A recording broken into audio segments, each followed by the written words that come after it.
internado es por otros procesos que tiene, no por el hospital de Andahuaylas. Nosotros, como corresponde a norma, el procurador público se ha personado como parte agraviada y somos parte en el proceso, y esa es la situación.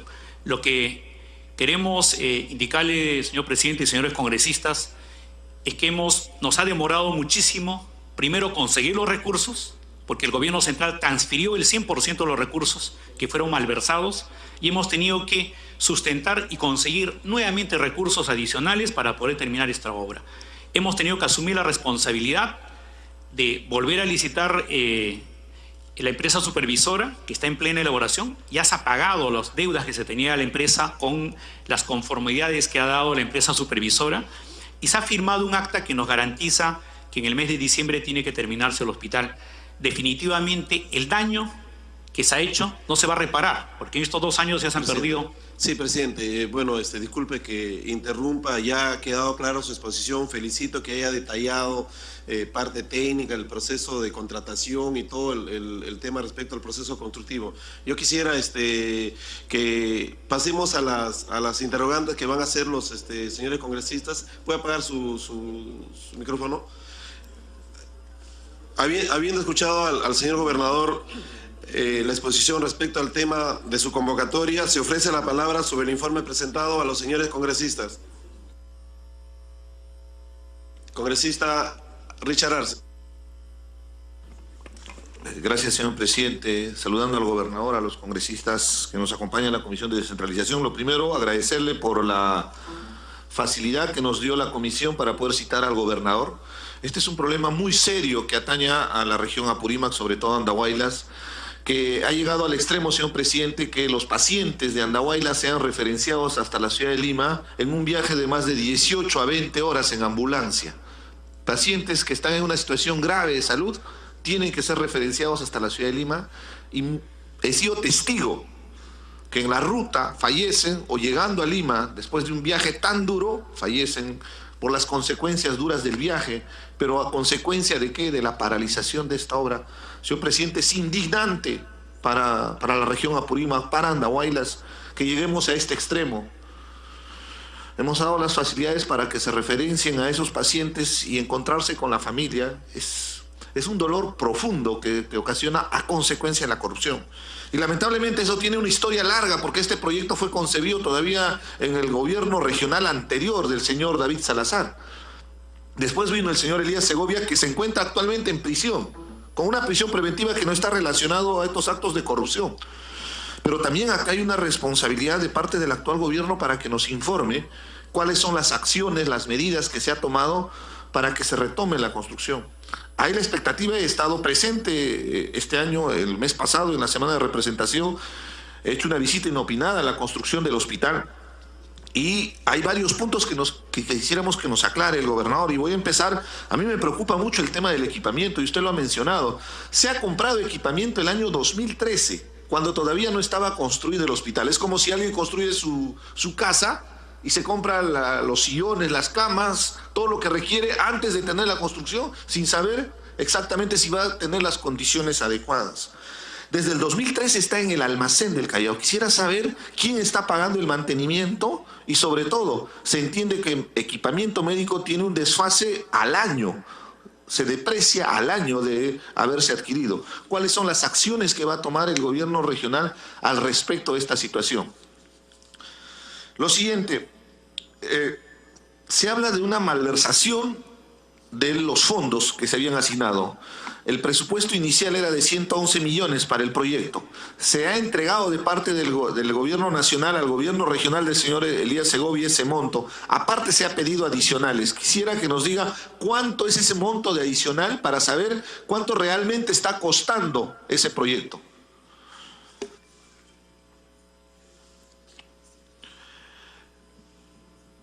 Ha mencionado que el gobierno regional del señor Elías Segovia le ha dejado sin presupuestos.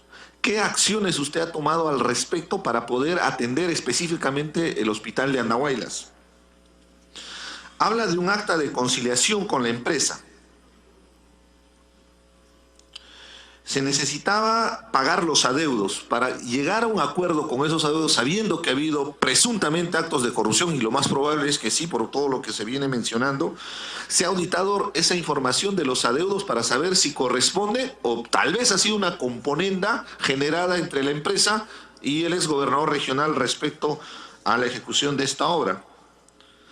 Sobre el tema de la supervisión, sabemos que ha tenido que solicitar una nueva convocatoria para una licitación y definir quién es la empresa supervisora, y en una tercera convocatoria se le ha adjudicado.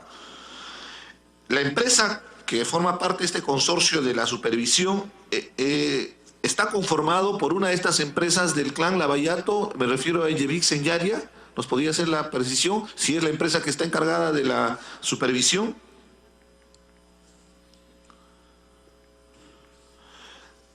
Yo he sido testigo, señor gobernador, por intermedio del presidente, de las múltiples oportunidades que se ha ido postergándose el reinicio de la obra. Soy testigo que en este momento están retomando la construcción de la obra. Usted ha afirmado que la obra se va a entregar en el mes de diciembre. La pregunta es, ¿qué va a suceder con el asunto del equipamiento, sabiendo que ahí hay una controversia?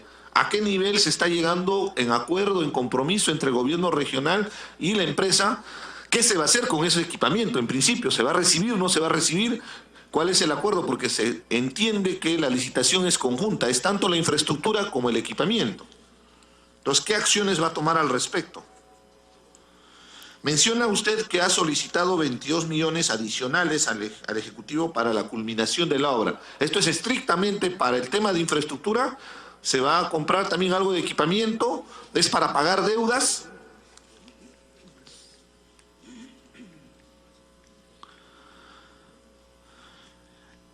Sobre la modificación del cronograma de ejecución del proyecto.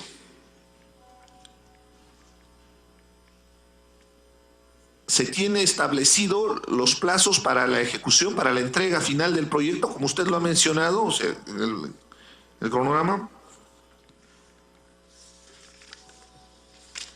Y algo muy importante, en realidad son muchas preguntas, señor presidente, es un tema bien complejo, sé del tiempo que tiene la comisión, pero para nuestra región es muy importante. Acá hay una responsabilidad del gobierno regional anterior, pero también usted tiene que asumir parte de esa responsabilidad, porque no es posible que se haya esperado 4 años para que recién se termine el proyecto. En ese marco, señor gobernador, de parte del gobierno regional, ¿qué acciones ha tomado para denunciar a los responsables, sean de la gestión anterior, de la gestión actual, los funcionarios que estaban encargados de la ejecución de este proyecto? Porque realmente se ha llegado a un extremo, como le acabo de expresar, que la población inclusive se ha movilizado, hubo una paralización este año 2017 reclamando la construcción del hospital de Andahuaylas. Entonces, quisiera saber a nivel administrativo, a nivel judicial, ¿qué acciones se ha tomado desde el gobierno regional para confrontar esta situación? Gracias, señor presidente. Sí, agradecemos la participación del congresista Richard Arce. Esta sesión se ha convocado al señor gobernador para que informe. Él ha dado un detalle. Todas las preguntas que se han planteado, la comisión lo hace como suya, lo vamos a trasladar al señor gobernador para que de manera detallada nos dé las respuestas oportunas. Además, le pedimos que toda la documentación que el día de hoy ha servido como sustento para su exposición se nos deje a la comisión para que nosotros podamos facilitar a los congresistas, especialmente de la región, interesados en impulsar este proyecto que es tan necesario seguramente para Apurímac y para el país. Yo quisiera ceder uso a la palabra al congresista Dalmiro Palomino. Presidente, muy buenos días. Saludarlo a todos los colegas y al señor gobernador por su presencia. Es muy importante su presencia que está acá, y saludarlo también al congresista Richard Arce por haber pedido este informe. Y en el mismo sentido, presidente, yo felicito con lo que está informando. Realmente viene este problema de 3 gobiernos regionales. Yo creo que ha asumido el activo y el pasivo en entender lo que está informando y las acciones que ha tomado. Yo creo que es interesante, pero en la misma línea que el señor congresista Richard Arce, que decía qué funcionarios, aparte del gobierno regional o el gobernador, han sido ya denunciados para que sean o son responsables de este hecho. Yo creo que el actor principal viene con golas. Entonces, si esas acciones están tomándose para el beneficio de la región y del hospital Andahuaylas, yo creo que sea informado esto para que la colectividad y la población que nos pide tengan a nosotros en la fiscalización que hacemos, en la supervisión que hacemos, para informar, porque ellos no se encuentran informados. En ese sentido, ya hemos entendido, claro, la información que está haciendo. Esperamos a través de la comisión nos alcancen todas las preguntas, como esta ha sido solamente en modo informativo, y está claro las cosas. En ese sentido, señor presidente, dejo a la comisión para que, por mediante la comisión, nos entregue todos los documentos. Sí, agradezco la participación del congresista Palomino. Tiene el uso de la palabra el congresista Vicente Ceballos. Presidente, este tema es sumamente delicado e importante, porque no es la primera vez que se pone en tela de juicio la construcción de un hospital, y no me resulta extraño tampoco la intermediación de UNOPS. O sea, este es un caso reiterativo. Yo rogaría, presidente, que para una próxima sesión se convoque al ministro de Salud para que explique ante esta comisión cuáles son los hospitales que había transferencias que se vienen ejecutando, y en base a ello tomar la determinación de repente de instituir una comisión investigadora, porque el tema es sumamente delicado. Y más preocupado aún cuando los recursos no son propiamente dichos del gobierno regional, sino son transferencias del Ministerio de Salud al gobierno regional. Para empezar, presidente, para construir una obra pública lo primero que se pide es certificación presupuestal. Es decir, si no hay dinero, no hay obra. Entonces, quiero entender que había el presupuesto y que este ha sido transferido al gobierno regional. Lo segundo, me parece sumamente grave que se diga, se transfiere el recurso con nombre propio Hospital de Andahuaylas, y se nos diga en la voz del gobernador regional, estos dineros fueron utilizados para otras obras. Presidente, existen mecanismos, con el perdón de la palabra, que amaran los presupuestos. El SIAP, para empezar. Solo el que gasta tiene que estar relacionado con ese proyecto. O sea, no puede ser distorsionado para otro proyecto. Entonces, yo no sé qué está pasando en este espacio. Lo segundo, presidente, también hay una corresponsabilidad. La contraparte, en este caso el gobierno regional, debió financiar la supervisión. Que el supervisor desista de continuar en su trabajo porque el gobierno regional no le paga. O sea, si es la parte interesada. Lo tercero, presidente, no se nos ha dicho cuál es el estado de avance físico-financiero. ¿Cuánto has avanzado en la obra y cuánto has gastado? No lo tengo claro, presidente, y me parece sumamente importante que nos lo diga el día de hoy. Lo cuarto, presidente, si la obra costaba 120 millones, y aún, ojo, con el techo máximo del 10%, o sea, lo que toda la vida hemos estado objetando. ¿Quién se va al 10% adicional? El que tiene la certeza que va a ganar el proyecto. Lo normal es que sea al 90%, ¿correcto? O sea, porque mi oferta es la más baja. Pero en este caso se va al 110%, o sea, algo hay. Pero más grave, ¿y por qué insisto en el tema de UNOPS, presidente? Porque usted ha explicado con mucha claridad que las fallas técnicas vienen también de la formulación del expediente técnico. O sea, ya no solamente es responsabilidad del ejecutor ni del supervisor, sino también quien formuló el expediente técnico y está usándose como reparo para no continuidad de la obra. Y lo último, presidente, bien lo ha dicho Richard, también hay una responsabilidad del gobierno regional actual.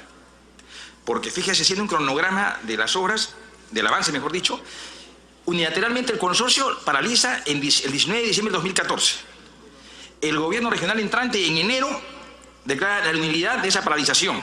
Y casi en paralelo el consorcio reacciona y dice resolución de contrato. Pero fíjese, enero del 2015, o sea, al mes de haber ingresado al gobierno regional. Y recién ahora, en este año, se está dando continuidad. Y se dice que debe terminar en diciembre. ¿Qué certeza tenemos para decir que termine en diciembre? ¿Tenemos evidenciado cuánto se ha avanzado físicamente? ¿Hay presupuesto para ver ese avance de obras? Y más aún, de enero a la fecha, casi 4 años. 4 años de toda la gestión regional actual. ¿Qué se ha hecho? ¿Se ha dejado todo en manos de Contraloría y nuestra responsabilidad funcional? ¿Hay alguna denuncia penal? ¿Hay algún proceso administrativo aperturado? ¿Hay alguna denuncia civil?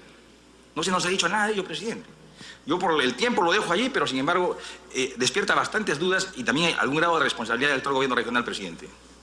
Sí, agradecemos la participación del congresista Vicente Ceballos. Yo quisiera que me permitan algo, y señor gobernador, yo agradezco la participación, pero no voy a suspender el tema. Yo lo único que quisiera es, en esta comisión existen varios integrantes que pertenecen a la Comisión de Constitución y seguramente van a tener que definir en dónde van a tener su participación. Entonces yo quisiera un poco para que se impulse el resultado de esta convocatoria, hacer un paréntesis. Voy a tratar los 2 puntos que tienen que ver con votación, porque esto es un informe y luego nos quedamos el tiempo que sea necesaria. Sí, pero ahorita vamos a votar, sí. Por favor, señor gobernador, yo quisiera que permanezca para que un poco conozca también la mecánica de la comisión. Y luego continuamos con este punto. Vamos a ver el predictamen recaído en el proyecto de ley 1520-2016 que propone, disculpen, no, presupuesto. Solamente vamos a votar dos dictámenes nada más. Ya, perdón. Predictámenes recaídos en los proyectos de ley 726-2016 y 2706-2017, que proponen ley que fortalece el proceso del presupuesto participativo. Los proyectos de ley 726-2016, presentado por el Grupo Parlamentario Frente Amplio a iniciativa del congresista Wilber Gabriel Rosas Beltrán. El proyecto de ley 2706, presentado por el Grupo Parlamentario Fuerza Popular a iniciativa del congresista Gilmer Trujillo. Los proyectos de ley 726 y 2706 pretenden fortalecer el proceso del presupuesto participativo, otorgándole el carácter vinculante de los acuerdos y compromisos asumidos en las fases del proceso presupuestario, fortaleciendo su mecanismo de control y vigilancia participativa y fortalecimiento de capacidades con el soporte de la Contraloría General de la República. En ese contexto plantean modificar diversos artículos de la Ley 28.056, Ley Marco del Presupuesto Participativo, y accesoriamente plantean modificar el artículo 25 de la Ley 27.972, Ley Orgánica de Municipalidades, y el artículo 31 de la Ley 27.867, Ley Orgánica de Gobiernos Regionales. En ese último caso, con la finalidad de sancionar con suspensión del cargo del alcalde o gobernador regional en caso de incumplimiento de los acuerdos y compromisos asumidos en el proceso del presupuesto participativo. Ambas propuestas coinciden en que el impacto de la presente ley será muy positivo para los ciudadanos, considerando que dispondrán de una herramienta legal que los empodera principalmente a los participantes de los procesos de presupuesto participativo, al otorgarse el carácter vinculante a los acuerdos abordados, así como por la constitución de un comité de control y vigilancia de dichos acuerdos. Adicionalmente, mejora los mecanismos de control y vigilancia a través de la vinculación a la normatividad de transparencia y acceso a la información pública. Mejora la relación de los ciudadanos con la autoridad regional o local, permitiendo un mejor clima de gobernabilidad en cada una de las jurisdicciones regionales y ediles. Se propenderá a reducir los niveles de corrupción en vista de la vigilancia ciudadana sobre los programas y proyectos donde los beneficiarios son la población a la que representa el Comité de Control y Vigilancia. Los ciudadanos tendrán una mejor percepción del rol del Estado en el desarrollo de su jurisdicción e identificarán cuál es el destino de sus tributos que pagan a su municipio o gobierno regional, e incluso es una forma de desconcentrar el poder de decisión a los ciudadanos. Coinciden de igual manera que la presente ley contribuirá en el proceso de consolidación de la democracia participativa y representativa. En ese sentido, el fortalecimiento del proceso del presupuesto participativo permitirá reducir las prácticas clientelísticas y estimulará una mayor participación ciudadana más transparente, favoreciendo una más justa redistribución del ingreso, traducido en una mejor calidad de la representación. Finalmente, debo señalar que el texto recoge el sentido de las opiniones y observaciones formuladas por el Ministerio de Economía y Finanzas. Se ofrece la palabra sobre la materia a los señores congresistas. Aló. Presidente, yo veo que hay un apuro acá, pero yo quiero coger de manera medular lo que se propone el proyecto. El proyecto plantea de que el presupuesto participativo en este momento no es vinculante, simplemente es consultativo y por lo tanto debe de ser vinculante. Para que sea vinculante, el elemento más importante para un presupuesto participativo es tener como referencia nada menos que el plan de desarrollo concertado. Si no hay plan, no hay presupuesto participativo.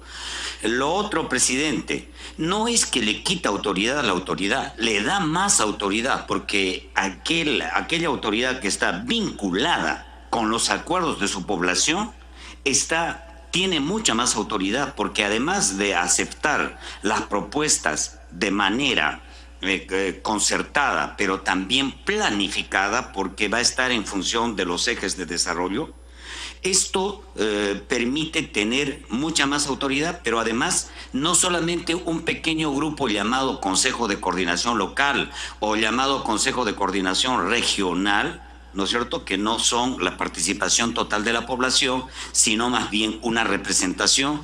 Esta situación rompe con esta posibilidad y por lo tanto lo convierte en un instrumento democrático, y en este momento tan difícil con la corrupción, presidente, se convierte también en un órgano de fiscalización permanente. Entonces, eso yo creo que con lo que usted plantea, y estoy de acuerdo con el predictamen, presidente, en el sentido de que yo había planteado que esto hiciera de que el alcalde tuviera que vacarse.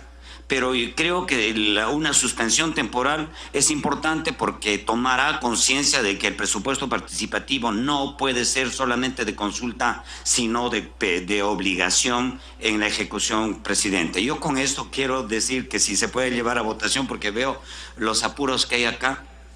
Congresista Miguel Román, por favor. Muchas gracias, presidente. Un saludo a todos los congresistas. Nadie duda de la buena voluntad con la que se lleva adelante y con lo que se busca con un proceso de presupuesto participativo. Pero la realidad nos dice algunas cosas, ¿no? En primer término, que hay pese a los esfuerzos que hacen las diferentes instituciones, hay una limitada participación de la población en los presupuestos participativos. En segundo lugar, que quienes asisten no necesariamente están con la capacitación suficiente para poder hacer mucho más efectivo el tema del presupuesto participativo. En tercer lugar, que hay que reconocer también que quienes van a estos talleres del presupuesto participativo lamentablemente tienen una visión muy localista, es decir, pelean por la vereda de su cuadra. No necesariamente tienen una visión integral del desarrollo de su distrito, de su provincia, de su región, sino que se limitan siempre a hacer un pedido y reclamos cada uno de sus circunscripciones, de los que logran asistir a ese presupuesto participativo. Por eso me parece un poco, arriesgado el tema de querer darle ese carácter vinculante a los acuerdos del presupuesto participativo, porque creo además que se podría afectar lo que es la autonomía, tanto regional como municipal, que la Constitución garantiza en materia económica. En todo caso, presidente, estimados congresistas, yo creo que este proyecto tal vez debería ser derivado a la Comisión de Constitución, para que se pueda determinar que no haya ningún tipo de transgresión a ninguna garantía constitucional. Muchas gracias. Congresista Marisa Glave. Presidente, ¿me pide una interrupción el congresista Rosas? Sí, congresista Rosas. Precisamente de eso se trata, de cómo democratizar la participación de la población. Ese es uno. Dos, cuando se plantea que hay un referente que se llama nada más, nada menos que Plan de Desarrollo Concertado, eso no permite hacer cualquier obra, más bien está dentro de los ejes del desarrollo. Ahora, con respecto a que hay poca participación, efectivamente, la participación en este momento en el presupuesto participativo ha bajado ostensiblemente, presidente. ¿Por qué razón? Porque la gente participa, está en todo un proceso ahí participando y al final no sirve para nada. Entonces, ¿para qué va la gente? ¿Para qué consulta? ¿Para qué se planifica? Si con la población y al final no va. Entonces, ¿qué pasa? Porque después de aprobar el presupuesto participativo, terminan haciendo lo que dice el Consejo y por lo tanto no toman en cuenta precisamente estos acuerdos, y eso es la razón por la cual en este momento la participación de la población en el presupuesto participativo no hay. La otra cuestión, que es representativa, efectivamente representativa, pero si no les permite, si esta representación no tiene la capacidad de decidir sobre determinadas cosas, porque es el Consejo que después del presupuesto participativo determina, entonces ¿para qué participan? ¿Para qué? Se convierte en una medida que simplemente es un canto a la bandera, ¿no es cierto? Y por esa razón me parece que es importante, señor presidente.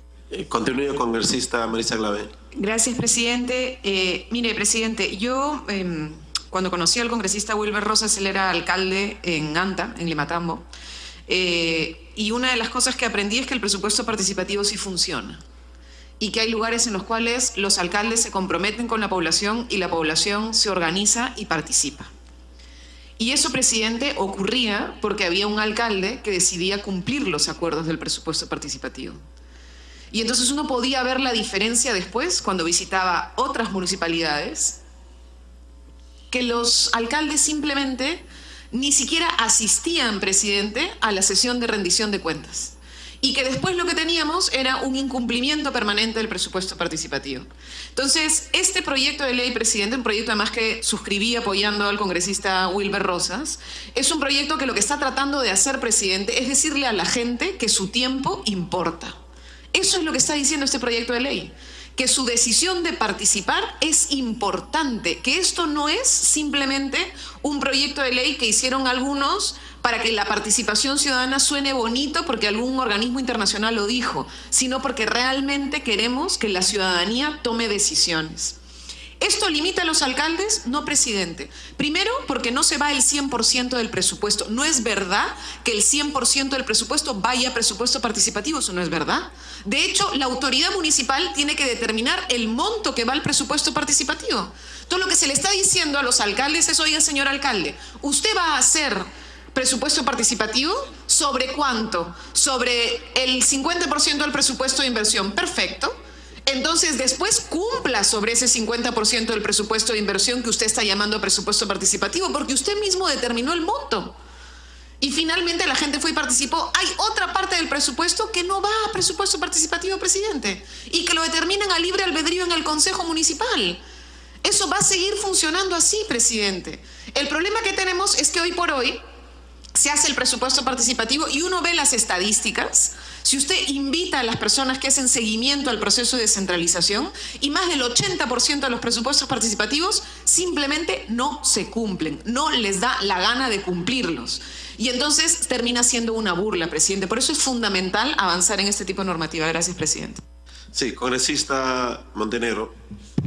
Gracias, señor presidente. La verdad que rescato todas las intervenciones porque tendría que decirle a cada uno que es cierto lo que dicen. La verdad que es así. Sin embargo, como Congreso, nos corresponde en todos los procesos para gobiernos locales, regionales, nacionales, es decir, ¿qué tenemos que hacer para darle poder al ciudadano?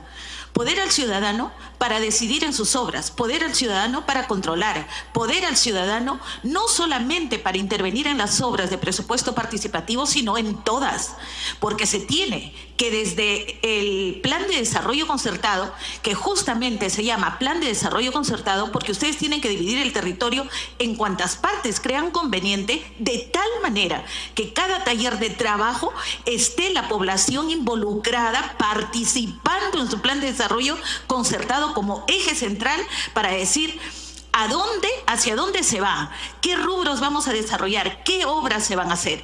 Y el presupuesto participativo perdió credibilidad porque en la mayoría de lugares solamente queda en el papel y no se hacen las obras. A mí me parece importante este proyecto, estoy plenamente de acuerdo, pero no solamente para decir que se cumple el presupuesto participativo, sino de dar herramientas a la participación ciudadana como eje clave de la gestión municipal, regional, inclusive con nosotros. Ningún proyecto de ley va a tener valor si es que desde las bases, desde su naturaleza, no participa la población. En ese contexto, yo solamente propondría agregar y especificar qué va a pasar con los alcaldes que no han hecho participar a la gente y cuál va a ser la sanción. Porque acá decimos que sí hay una suspensión temporal para los alcaldes, pero ¿cómo se va a llevar a cabo? O sea, ¿cómo vamos a hacer que desde la legislatura nacional ese proyecto sea respaldado? Gracias, señor presidente. Congresista Vicente Ceballos. Con interrupción. Muchísimas gracias. Solo quería señalar, presidente, en primer lugar que tendríamos que tener algunos criterios, ¿no? Tal vez no establecer un porcentaje, sino que de manera autónoma lo pueda definir el Consejo Municipal o el regional. En segundo lugar, hay prioridades, ¿no? El tema, por ejemplo, de obras en ejecución, esas son prioritarias y a esas hay que asignarles definitivamente presupuesto para poder culminarlas. Y otra de las preocupaciones, todos coincidimos que hay una debilidad en este tema del proceso del presupuesto participativo, pero aquí lo que estamos discutiendo y que estamos tratando de querer hacer solo es poner sanciones, castigos. En todo caso, también hagamos un esfuerzo por dar aportes para poder modificar el proceso en sí, para que realmente sea, como su nombre lo dice, participativo y no solo quedarnos en dar la sanción o el castigo, ¿no? Gracias. Interrupción, Congresista Ochoa. Don Richard Arce. Gracias, señor presidente. Y que tienen que atender sobre la base de esas demandas de esa población que los ha elegido. Entonces sí se tiene que dar alguna sanción, porque al final la gran frustración de la gente es que se organiza para participar en el presupuesto participativo, llevan su proyecto, llevan su propuesta, se aprueba, hay fiesta hasta en el pueblo, pero a la hora de ver al fin de año no se ha ejecutado. Y para eso hay 1000 pretextos, que no se asignó el presupuesto, que no se hizo el proyecto, 1000 pretextos. Son contados los casos donde hay una vocación real de los alcaldes, gobernadores regionales que sí creen en el presupuesto participativo. Y esto no es un patrimonio solo del Perú. Así funcionan las municipalidades, las comunas, los cantones, como se llaman en diferentes lugares, en diferentes países, donde realmente se entiende que es la representación de esa población local que está en la zona. Entonces, pienso, presidente, que es muy importante que sí se tiene que sancionar para que de esa manera punitiva se tenga la predisposición para poder entender que el presupuesto participativo es vital para que se atienda a las verdaderas demandas de la población. Congresista Ceballos. Sí, presidente, yo lamento disentir de mi directo colega Miguel Román. Somos del sur, alguna identidad tenemos. Presidente, un poquito jugando a la ironía, ¿no? Cuando nos especializamos como Congreso, y algunas comisiones no están, en aprobar en demasía proyectos declarativos. Generamos expectativas y nunca aterrizamos. O sea, la gente está a la espera, ¿no? Y nunca...